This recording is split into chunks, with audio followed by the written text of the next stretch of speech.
It looks like Spotify found another way to cut royalties that they pay out to songwriters and artists, and this time they was a little bit sneaky about it. As an artist myself, of course, this caught my attention, but I did want to remind myself to stay objective. I like to stay objectives when it comes to things like this because I feel like artists, we have a tendency to point the finger at companies like Spotify.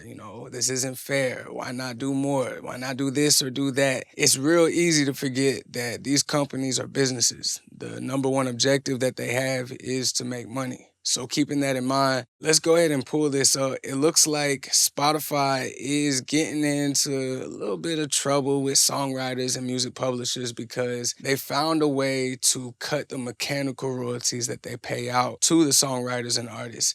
Now, mechanical royalties are not the same as streaming royalties. So your streaming royalties that you get from DistroKid or CD Baby, wherever you distribute your music from, those are going to stay the same. But your mechanical royalties, if you're in the US, those are going to be pulled from the MLC. And this is where they're saying they've seen like a 20% drop in what people are actually getting paid out. So let's look at how they did this because, it is a little bit sneaky how they did it. In April, it says Spotify announced that it now considers all of its premium plans to be bundles. Okay. It doesn't seem like a big deal. This was back in, what date was this? May 23rd. So I really didn't even look at this. It took a couple more articles until I started piecing it all together. Like, oh, y'all did that.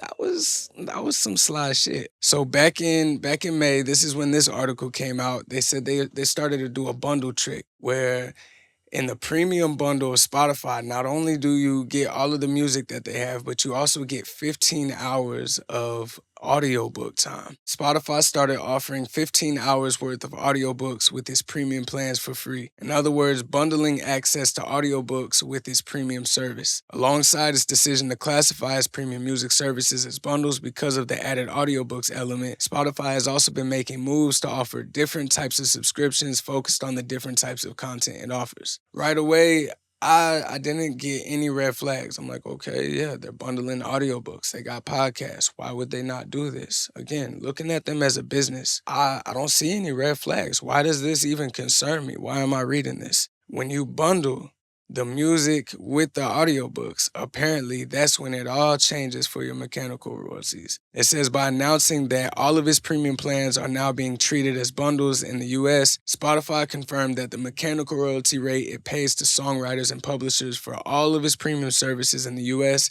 has been reduced because of that agreement it made back with music publishers about bundles in 2022. So the long story short of that is back in 2022, they made some sort of deal. I didn't look too deep into it. I just know that it's a thing now that if you bundle what you're offering, as in I don't just offer music with my premium subscription, I got audiobooks. With that, they made an agreement that they don't need to pay out as many mechanical royalties as they did before. Now, if you're confused by mechanical royalties, you're not the only one because I was as well. So I decided to, let's go ahead and see what this is. I decided to look it up. It says mechanical royalties are payments made to songwriters, composers, and publishers when their work is reproduced and distributed in certain formats. This includes physical products like CDs and vinyls, digital downloads, streaming, and the use in TV, film, and radio. Now, this is where I got a little, I was scratching my head about it because I didn't understand how the mechanical, if you sold a CD, you get some sort of mechanical royalty from that. Cool. I understand it. It's a physical product. I didn't really understand how that made sense when it came to streaming. How do we get a mechanical royalty if we haven't physically sold anything? They're just streaming the song. So basically, when I looked it up, it said when the user streams your music, it technically has a copy of your song on their device. So we get a mechanical royalty. I I don't know. I guess it's one of those don't question your blessings. We get a mechanical royalty for every stream. If you haven't signed up For the MLC, I mean, you tripping. You need to get onto that. It's not just streaming royalties out here. You got the MLC, you got the different PROs. You either sign up, you just do one of them. You don't sign up for all of them. But get your different royalties, man. This shit starts to add up. All right, so now we know what mechanical royalties are. We know that Spotify has some little sneaky tricks to include audiobooks with their music so that they don't have to pay out as many mechanical royalties. Now, the way that this was a little bit sneaky is they just decided to hike their prices. They went up to $11.99 from their previous $10.99. So people that were already a premium subscriber, they were getting this email right here where it says you're gonna get a price change from $10.99 to $11.99. What this did was everybody that was already a premium subscriber, it automatically upgraded them to this $11.99 premium subscription that they already had, right? Except now it includes 15 additional hours of audiobooks. We already know that means we get paid less from the MLC for our mechanical royalties. So of course, this got people upset. Music publishers apparently filed a complaint with the U.S. Federal Trade Commission against Spotify over the audiobook bundle. Now, when this story is done and dusted, Spotify might ask itself, when we bundle music and audiobooks to reduce the mechanical royalty rate for songwriters in the U.S., was it worth the hassle? I don't know. We're going to have to see again when the dust is all settled. As sneaky as they tried to be, all of these changes that Spotify made, it didn't go unnoticed. It looks like an official complaint has been filed against Spotify by the National Music Publishers Association. It says it's against Spotify with the Federal Trade Commission for alleged unlawful conduct by Spotify, which the NMPA claims is harming millions of consumers in the music marketplace. Let's fast forward a little bit and look at Spotify's response. They launched a new basic plan in the US where audiobooks are excluded. Mechanical royalties can be set back to normal as long as people have this basic plan. They don't get any 15 hours of audiobooks or anything like that. So all the mechanical royalties that we're entitled to, we get. But there is a little bit more sneakiness involved. So let's look at it. Spotify is revamping its subscription plans in the US, introducing a new basic plan without an audiobooks offering. This move comes after the streaming giant faced criticism for bundling music and audiobooks, negatively impacting songwriter compensation in the US. So, previously, their premium plan was $10.99. It gets increased to $11.99, where you get 15 hours of audiobooks. Cool. People get upset. People are mad because mechanical royalty rates drop. Not cool. A new basic plan comes out where only music is offered. Mechanical royalties will be set to normal, except the price for this basic plan is $10.99. $1 less. The same price it used to be, but $1 less than if you get everything you got right there, plus 15 hours of audiobook time. Now let's flip the script a little bit and look at it as a consumer. You're paying $10.99 for the basic plan of Spotify, where you get all the music you want. Or you could pay $1 more and get audiobooks as well. You can go to Audible, you can look on Amazon, the Kindle, whatever. That's a deal. $1 more, and you can listen to 15 hours a month, 15 hours every single month for just $1 more. Putting on your consumer hat, which one do you choose?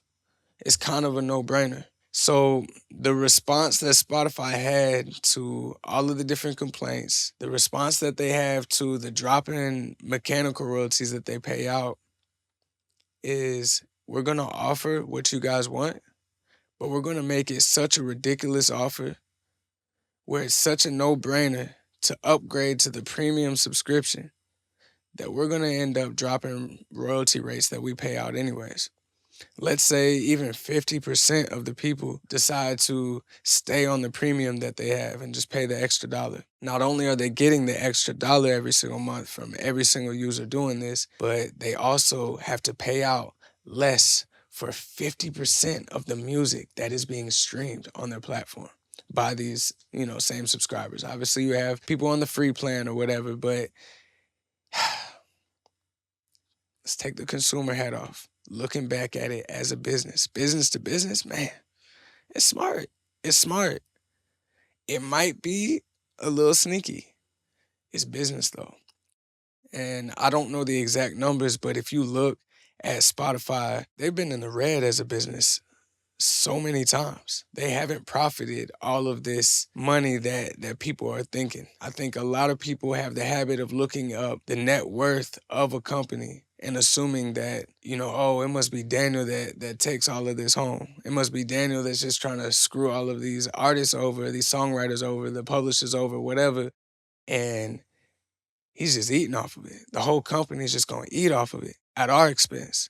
People a lot smarter than me are going to be fighting this in courts, it looks like, to see if this is some sort of infringement when it comes to copyright or whatever the case may be. So I'm not saying one way or the other morally if this is right or wrong, if legally this is right or wrong. I just understand, if this is legally right, which I'm assuming that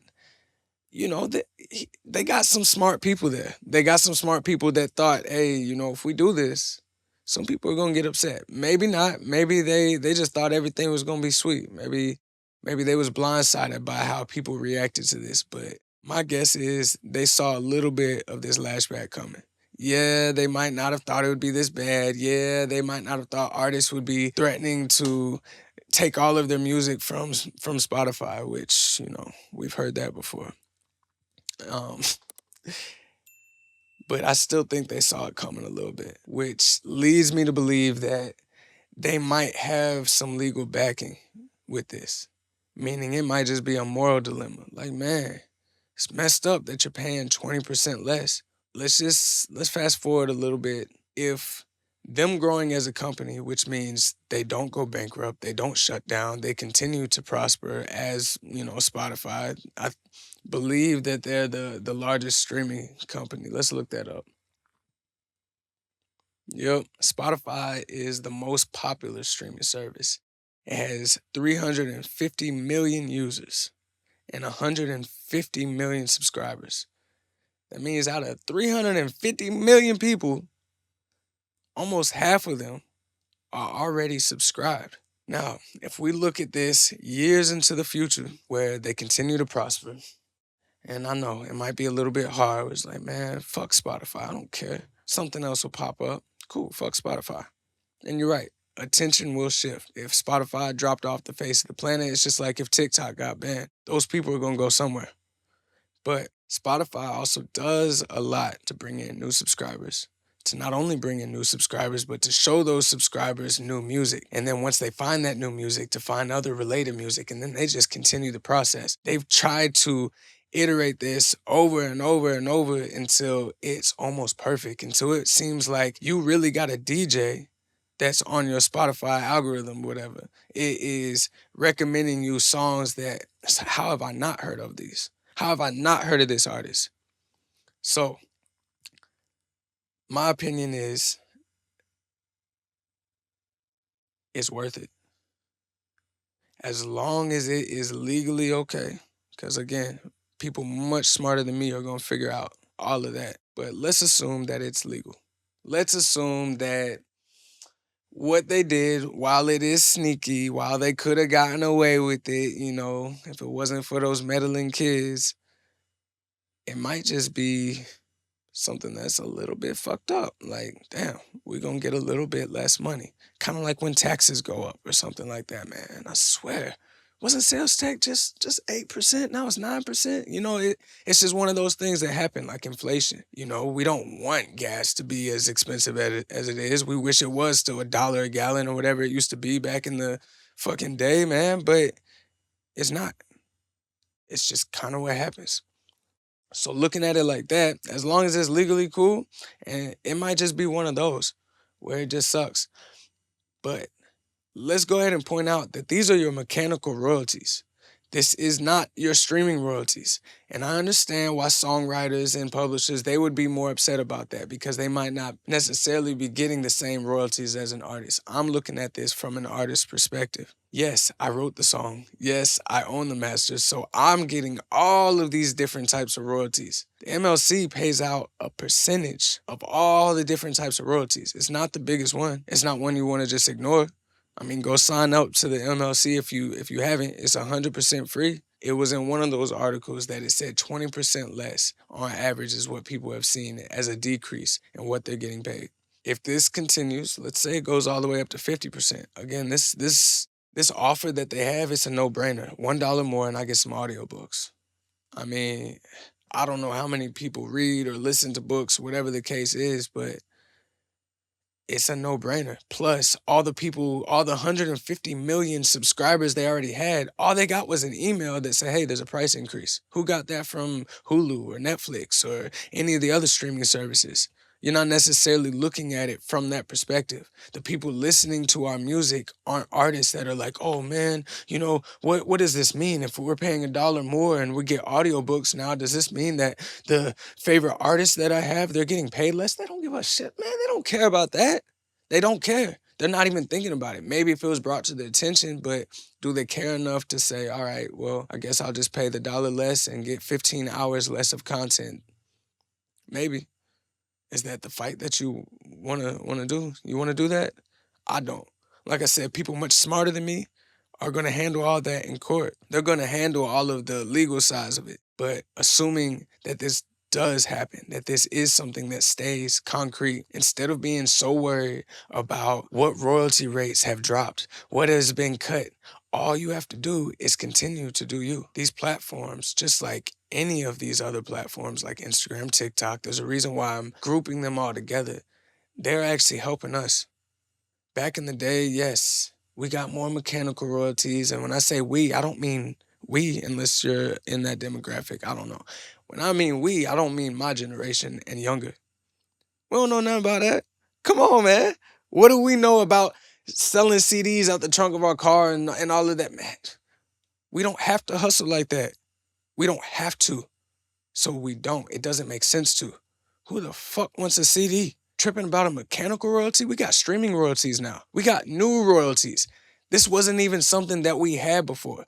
And it's such a common human thing that we focus on what we don't have instead of focusing on what we do have. And I'm not trying to get too preachy about this, but damn, man, focus on making more music. Focus on how you can monetize this. We got a 20% cut on Spotify. Let me see if I can bring people over to Apple. If that's the fight you want to do, that's not even the fight I want to do. Not even that. I'm not even worried. You want to go to Spotify, go to Spotify. I'm not pulling shit down. I'm not pulling anything down. Because at the end of the day, this isn't some measuring contest between us and Daniel or whoever. Like, I don't know what you think this is. Spotify, everybody at Spotify that are making these decisions that are at that high level, I promise you that they are not worried about any of that. I promise you that when they go to sleep, they sleep like a baby. They're not worried about that. They don't even know that we exist. And even the people that they know exist, the artists that do have that clout, that do have that power, that are saying we're going to pull it. 350 million users. Pull it. Go ahead. Lose out on money. Over here talking about a percentage less, I'd rather get the percentage that I have of what I have. If it's still legal, it's legal. Do what you got to do, Spotify. You got the most popular streaming platform. I don't know about y'all, but I feel like that's the time where we turn into little cheerleaders, right? Spotify. Come on, man. Not worried about any of that. I'm not trying to fight with any of that. The only thing that I'm trying to do is make the best music that I know how to monetize in different ways. How are we going to do that? Yes, you can sell merch. Yes, you can have different subscription models like a membership where you can offer free music or music that hasn't been released yet, where they get it soon. Whatever. You can get creative with all of that. But what we aren't is lawyers. I mean, you might be the lawyer artist, but I'm pretty sure we're not the people, and by we, I mean me and you. We're not the people that are sitting here fighting all of that. I might look at the article. I'll see what happens, because I need to stay in tune with what's going on. I need to make sure Spotify is still going to do what Spotify does and be the most popular fucking streaming platform that we have right now. They have different tools like discovery mode, and even without all that, Even without discovery mode, even without marquee, even without whatever little tool that they have where, yes, they get a little bit more percentage because then people get upset about that. Good Lord, man. Good Lord. Even without that, when I go on Spotify, I have gotten recommendations from artists that I never heard of. Artists that I later found out were actually pretty small, had less monthly listeners than I did. Some fire ass music that actually correlated with what I've listened to in the past. And I added it to my playlist.